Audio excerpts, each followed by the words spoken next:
What's up, guys? We're back here at Season 2 of the Star League. Tasteless and Artosis. We just saw some really impressive play there from Maru. Yes, indeed we did. That was actually a really cool game. My favorite of the night, I would definitely say. It was cool strats. It was nice execution. I really enjoyed it. It was definitely the type of game you don't see too often. Starting off that crazy base trade and going into PVZ versus Wings of Liberty. Yeah, it was. It was like Wings of Liberty, two different PVZ. games being played there. Yeah. So we're going to go into our final match here of Group C. Now, don't forget, we're doing two groups today. We're doing Group C and Group D. Yeah, so don't worry when we're done. When we're done with this, awesome don't TVP. turn off the stream. No. Stay with us. If you do that, you're messing up. You're making a big mistake. Next group, man, is a crazy one indeed. Another really hard one to anticipate what's going to happen. Yeah, I have no idea what's going to happen in the next group. So this next match, again, remember, it is a best of one. This is not Codas where we do best of three in this phase. The loser here is out. The winner moves on to the round of 16. Yeah, and of course you really want to get up there to that round of 16. So far we have 3 Terrans and a Zerg up there. Yes, that's correct. So we could, we just had a Zerg go up, so we have now, I guess we have 2 Zergs and 3 Terrans. I'm gunning for the Protoss, man. Yeah. I would if it's love 4 to see Terrans and 2 Zergs, I'm like, what is this? The GSL? This is the secret thing we do when we cast these games, because we're both Protoss players, is we steal the builds that we see here. So we want more Protoss games, hopefully. We'll see, though. Here are the results, as you can see so far. Oddly enough, Effort is the first to get eliminated from the group. Yeah. That's weird. Now, we're going on to this next match here. It's going to be on Whirlwind. This is a big open map. It's going to be sOs up against Maru. All right, well, who do you think actually takes this right now? This is a hard one to call. I'm confident on this call. I think it's going to be sOs. I would not be surprised. I think he's definitely the better player here. But Whirlwind can be nasty in some spots. That's very true. If Protoss start to expand a lot, you can get dropped all over the place. Yeah. It's really hard to actually control that situation, but we're going to see. Yes. All right, so again, it is a best of one, new viewers. The loser of this game specifically is out. O-U-T out. That's right. And the game is now loaded up, so let's get ready for some more StarCraft 2 action here at GomTV.net. In Seoul, Korea, where the best StarCraft 2 players in the world reside, to see who will become the champion. In the upper left starting location in the red, we have our crafty Protoss player. He is Master Wongjin Stars SOS. And in the opposite starting location, down here in the bottom right, young but deadly, he is Master Maru Prime. What's up, Artosis? Well, what's up is I'm about to watch SOS play a PVT, so that always puts me in a good mood. He is a really talented player in this match. He's one of my favorite players to cast, actually, because he's got so many cool strats. Yeah. I would say on this map, I think he's going to play a pretty standard game overall. Yeah, I got to agree with that. Yeah, no fancy stuff here. No, I think he'll probably go, a fast expansion, grab the Robo for a couple of observers and a Warp Prism, and go into Templar Tech. It's something that fits his style. It's something that currently is a very strong strategy. I think that's going to be a good choice here. Yeah.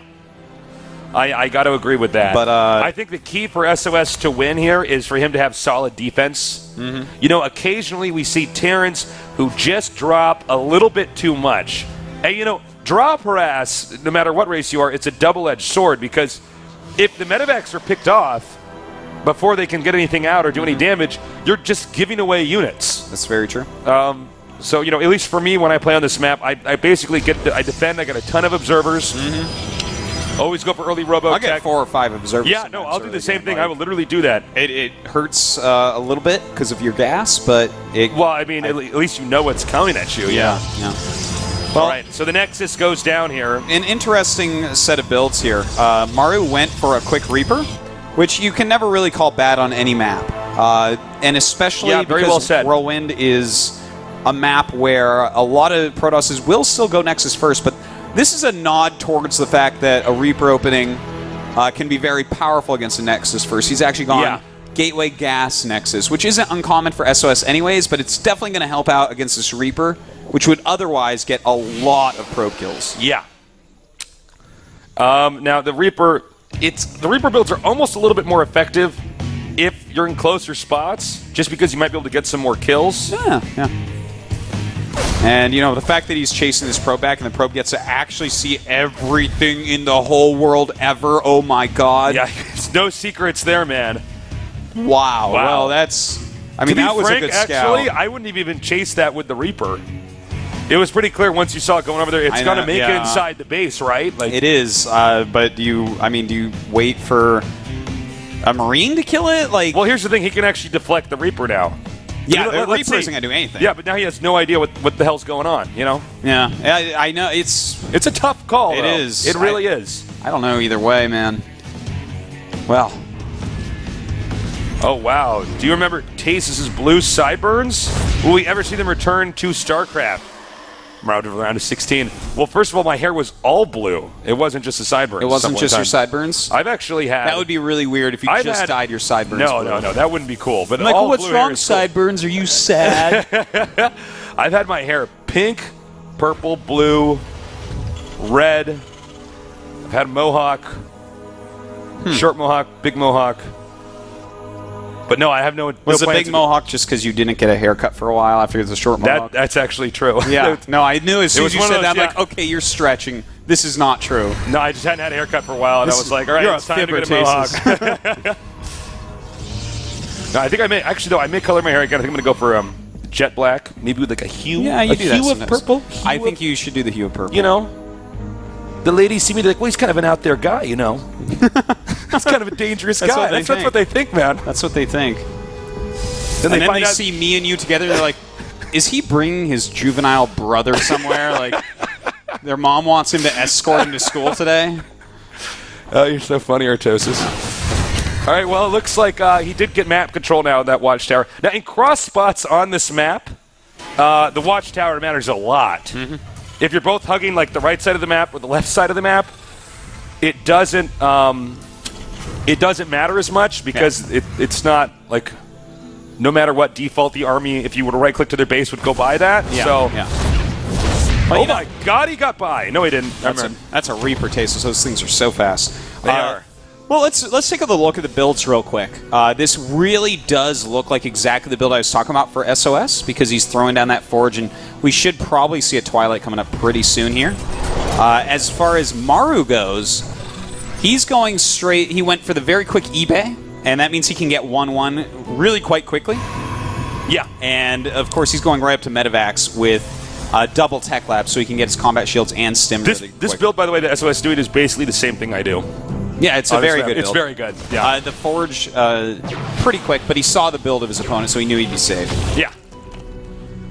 So everything looking very good, very standard for both these players here. Just both of them making small adjustments here and there based on what they've scouted. And, ooh, he's actually going to go Colossus tech. Okay. Now, it's hard to say whether he's going to stay on Colossus. Do you think he could throw up a bunch more gates and do one of those 2-base timing builds? He could. He could. The Forge would be a little bit weirder of a choice then. Like, it's not bad to have upgrades, but it definitely alters the timing quite a bit. And if you want to go for, you know, a Colossus all-in, you generally want to get the Colossus out so quickly that they can't possibly have Vikings and Medivacs. Yeah. So, or in any big number. So I would actually say I don't think so. Yeah, he's going for that Nexus. So he'll probably go up to 2 Colossi. That's going to be my guess here. Yeah, this is, for those of you guys that are less experienced players, it is a really good technique to sometimes just get 1 or 2 Colossi, because it's hard for the Protoss to gauge how many Colossi you're making. And then, here's the reason why that actually matters, is that the Medivac and the Viking come from the same building. So sometimes you just make 1 Colossi, and Protoss has now made 8 Vikings. Yeah. Vikings are not, I mean, they can land on the ground and attack stuff, but that doesn't mean that they're good in that situation. So no, they're really quite bad in that situation. They're actually quite terrible in that situation. So you could end up making them overmake Vikings, so you're going to win a ground fight, plus Terran has less Medivacs. Yeah. Well, it looks like it is time for the action to pick up Tasteless. 3 bases for SOS right now. And Maru, he's basically got all his upgrades, as you can see. He's taking his 3rd, but he's got his Medivacs out. He's got his stim done. He's got 1-1 upgrades. His combat shield is actually slightly late here, but this is where you're going to see him start trying to drop. All right, and as you say that, Artosis, we are about to see that happen. Now, some Protoss players do this, others don't. Oh, I love that cannon there. It's quite nice. Yeah, that's really nice. And it's not just that; he's got this observer watching for it, and he's got some well-placed observers. He's ready. Overall. He's completely prepared. Yeah, I would say so. All right, so now it is time to see, can he get any damage done? Because right now, sOs is, I mean, this is a very solid play that we're seeing from him. His Twilight Council is lined up to keep his upgrades going. He's about to have 2 Colossus with range. He has a Warp Prism out in the map. Everything's looking really good for him. All right, he picks up with that Warp Prism. Nobody really able to damage the other guy in this situation so far. Yeah. Okay, but this could be the beginning of something here. Good call here, going for the Nexus right now, realizing Protoss is out of position. It's getting lower to half health. Very nice attack indeed. It's gone. That is a huge kill, and in the meantime, we do have another attack running up here. And in fact, he's not splitting very well against this with just 1 Colossi. He could go snipe that, but instead he's going for the Robo. Good. Oh, that's a big kill right there, and he's going to be able to get out easy. Yep, he picks up, and goodbye. Whoop. A little bit greedy on going back there, but he does get out, so it doesn't really matter at the end of the day. Now, he killed the Robo that was making a Colossus, and he killed a Nexus. Maru is well ahead right now. Yeah, he's in a very strong spot, and you can see that because sOs just lost economy, and he's adding 5 gates. This is because he can't spend any more money on Colossus. He's in a terrible spot. He needs to get a lot of units out. This is bad. Actually, I think he's going to do an all-in. No, he's not, actually. Excuse me. You know, he might go for an attack. It's hard to say, man. This is a very bad spot, though. That's the one thing you can be sure of. All right, some harass here. This is just keeping Maru from attacking him more, which is good. Zealots in this matchup are the most expendable units. Oh, certainly. By far. They really are. That's why you see a lot of people getting that Warp Prism so early. That's why you see people get armor first, because the Zealots just are there to sponge up damage. It's the most important upgrade in the matchup. Yep, absolutely is. Storm on the way now. You know, I really feel like Maru should have gotten a Viking a while ago and just killed off that Warp Prism. Yeah, he's getting it right now. Yeah. But you're completely right. Like, you want to get that as quickly as possible, but at the same time, you want enough medevacs to be able to do what we just saw him do, which That's very true, too. Snipe a bunch of stuff and just get ahead in that way. All right, here we go again. Or not. Okay, now we're going to see it. He's going to drop over here. Now, he is going to go for that drop Tasteless, but this attack that's incoming, this is a lot of units. It has Hellbats mixed in as well. Psystorm not quite done yet. Yep. And look at this. He's leaving a big arc, so there's no way to really defend that. Yep. And in fact, look nice at that. back up. Baited those force fields out. Now he's the now he's trapped. To step on that. Yeah. He's trapped this up there. Actually, maybe the point of no return here. And that Nexus is going to fall, Tasteless. Oh, Again, he gets to third base. And sOs is... He's in such a terrible spot. I cannot overstate what a bad spot this is for him. But he has Psystorm, so he still has a chance. And here we go. The Psystorm's going down. Very good Psystorms indeed. But Maru does have a lot of medevacs to heal with. Yeah, he actually still has more Psystorms to come, but Maru just regroups, and, you know, that's that. The Warp Prism harass has ended. I think we're about to see sOs go out of this group, Artosis, and out in the bad way, not in the good way. We could. But he does have a proxy pylon down there. He does have a good army. And he has Psystorm against a player that has no ghosts. Yes. So there's always the chance that maybe he can kill off a big chunk of the army with some good Psystorm, something like that, and then recover from there. I would say this is one of these games where Maru has to make a mistake, not sOs has to make a brilliant play. Yeah, I think that is a good way to put it. Now Maru continuing to keep pressure on, and rightfully so. He does have that watchtower in the center. And as long as he puts on that pressure, he's going to see the army and know where the main army is. But we do have a nice counter pressure here, a counter harassment, in fact, from sOs down to third base. Yeah, this is exactly what sOs needs to do. But Maru does not seem to be too impressed with this. In fact, it looks like Maru's camping outside of sOs's base and going to wait for the third Nexus to finish so he can just kill it off again. If he gets that again. This is one of these weird things you can do in StarCraft 2 is when you're really ahead, you can just let their expansions finish. If you know you win the fight, sure, and you kill it instead of just letting them cancel. Well, here we go. He's doing a drop here into the main base, knowing where the army is. Whoa, that was a good storm. Yeah, it seriously was. Oh, man, he's going to get the Cybernetics core. This is painful because, look, this drop gets to do damage because he doesn't bring the rest of his army back because he can't, because he has to block that third base from dying again. Yeah. Maru is pulling him all over the place. Maru's playing very well. Yeah.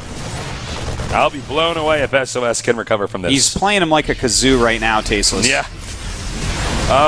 Now we have the Terran army coming over here. Now, nice fanned out arc here for the Terran army, making these storms not really optimizable. You know, and it looks like, yep, just barely. No, wait a minute, these Zealots are going to come in here. That could change everything. And that Immortal definitely doing a lot of damage, but down goes just about everything. And with that army falling, so do fall the chances of SOS advancing. Yeah. It's hard to imagine Maru truly losing from here. You know, he's actually got 10 medevacs and 5 Vikings out against a player with so little splash damage. And he's even starting to make ghosts in the second here. Yeah. Or he will start. He does have the Ghost Academy. Oh my god, he's going to get the Nexus again. I've lost count. How many times has this thing died? That's the third time. The third time, right? Okay. Yeah, straight up kills, not even cancels. So that's really, really painful. Well, you know, this is one of the reasons why I was suggesting in theory crafting that SOS would actually go for Templar-based play as opposed to Colossus-based play. Yeah. It's a little bit harder when those early pushes come out to defend 3 bases on this map with Colossus. You need more units with the Colossus. It's less mobile. The High Templars sometimes can be a little bit more helpful in getting that 3rd base up. All right, again, some more Zealot harass here. I just don't see anything that SOS can really do to recover. I like what he's doing by sending these Zealots to attack the expansion, but it's just not... I mean, Maru seems to be more than prepared to handle that. Yeah. Well, 4th base is coming up right now, and this is exactly the way that Maru needs to play. You know, you may be looking at that and saying, well, you know, you have so much more supply, why don't you go and attack? Well, Maru's a smart kid. He knows that when he gets ahead, he needs to then go ahead and get more ahead. Exactly. And this is exactly how to do it. By putting down that extra base, he makes sure that even if he loses a battle, he has a better economy than his opponent. Yeah, basically, when you get this far ahead, guys, it's actually your opponent's problem to figure out how to win, not yours. Yeah. You just keep expanding and making stuff and slowly bury that nerd under your sick economy and good army and upgrades and completed tech tree, everything. Yeah. You know, at this point, he is going to bury SOS Tasteless, probably 6 feet under the dead Zerg that's already out of this group. Yeah. So, again, Zealot's coming in here just trying to stall out. Maru's already prepared. You know, SOS moving out. This could be a trap here, though, for Maru. I do have to say I like what SOS is trying to do to come back. He's making a unit composition that is one that Maru shouldn't have as much practice against. Yes. And is very powerful in its own right. Charge Lot, Archon, High Templar, and, of course, Immortals. And those can combo very well together. The thing is, they have a common enemy, and it's called EMP. And there's 11 ghosts out, so it's going to be very hard. Like, if there were no EMPs, he might be able to do something with this army and kill off the army of his opponent, but those EMPs are going to be so frightful. All right, now this is something that's very hard for the Protoss to deal with because there's going to be a big arc out here. It's going to be bigger than this screen can capture. Yeah. And it looks like SOS is aware of that. So he's running, and this is the right thing to do. Ooh! Those were good feedbacks and some nice runaway storms. Yeah. Good job. And you know what? He's continuing to harass. SOS is fighting back better than you almost see any Protoss do. He's really being smart about how he's doing I'm really impressed with how he's playing, actually. Yeah. Yeah, like Maru has a lead that you won't see many top Terrans lose with, even against a PvT expert like SOS. But the way that SOS is trying to come back, I love it. All right, whoa. Nice feedback there. I love this. Oh, my God. The fact that he is focusing on feedbacks is so intelligent because, again, that is what is wrong with his army is that EMPs are going to be too powerful. Yeah. So to focus on that is great. It gives his army a much better shot. And look at that. He's starting to kill more ghosts, too. SOS getting back into this. Look at the supplies. It's 180 to 161. It certainly is. And even though he does lose that Colossus, don't forget that the rest of his army is going to do very well, especially against the Marauders here with that many Immortals. All right, he's coming in here now. And, well, it's hard to call this one. It looks like they actually both backed off there. You know, the Protoss army doesn't really have enough Zealots, so he's trying to get some more up here. Yeah. And the Colossus does finally go down. This is a lot of Immortals, though, to take on. Immortals very strong. Definitely should not have landed a Viking on the ground against those Immortals. That was a little weird. Yeah. But, well, that's it, Tasteless. You know, this was a great way to try to fight back, but he's lost every expensive unit. So now he's sitting at home with 1 High Templar, 1 Colossus, and 2 Zealots. And just against the sheer macro power of Maru, because he did put up that 4th base, that's going to be... I mean, I don't know how you get up to the army that you need now. Protoss can't lose that type of army in the late game. Well, the army that Protoss had is too complex to just insta-remake. Yeah. That's one thing that's good for Terran in these situations. You can actually remake all these units you see right here. You can remake the exact army composition you want right away. Protoss can't. Yeah, it's a little bit harder. You have to increment out of the... Even the order in which you make the army is pretty tricky. Yeah, like you have to increment out of the robotics, and then also you have to realize that Protoss builds its army through the game because it's so gas-focused. That's very well said. And right now, it's like, well, he's been spending all his gas all game making this army, and then as soon as you lose it, it's a lot harder to get back, whereas it's a little bit more mineral-based from Terran. Yep, that's very true. All right, and we're on number 4. If I had a punch card for every time this Nexus was taken out... Well, you'd have 4 punch cards, but if you had a stamp on your punch card or a punch on your punch card... I have had a stamp on my you'd have a free coffee right now. I would have something, man. Yeah. Free cupcake, something like that. Well, SOS is proving today that he is very resilient, but he's not proving that he can recover from his stuff so far, you know? Ooh, some nice getaway storms there. You know, the thing is, he's not mining except long distance. And... Oh, yeah, that's actually a good point. Yeah, his second is all dried up. Yeah. I mean, it's just a matter of time before he has to end up leaving the game. You know, he made it more of a game than what it even should have been, really. Yeah. Which is awesome to see, but Maru has certainly outplayed. I don't even know if Maru's using mules right now. He's been scanning every single second. He actually sees exactly what SOS is doing. Well, at this point, why even make mules? He has enough SCVs. He has enough economy. He's got the lead anyways. GG. And that is that. SOS is a tough guy to take out. Yeah, and you know what? This gives us another Terran advancing to the round of 16. Yeah. And no Protoss quite yet, Tasteless. No builds for you to steal quite yet. No, not quite yet. You know, I think SOS did the right build, but Maru just had better execution, you know? You know, and it's weird because SOS just got 2nd place in the season finals of WCS. He got top 4 in the GSL Codas. Obviously an amazing Protoss going out very early here. But this is what can happen, man. People get to study your games, and they are practicing as hard or harder than you are. Yeah.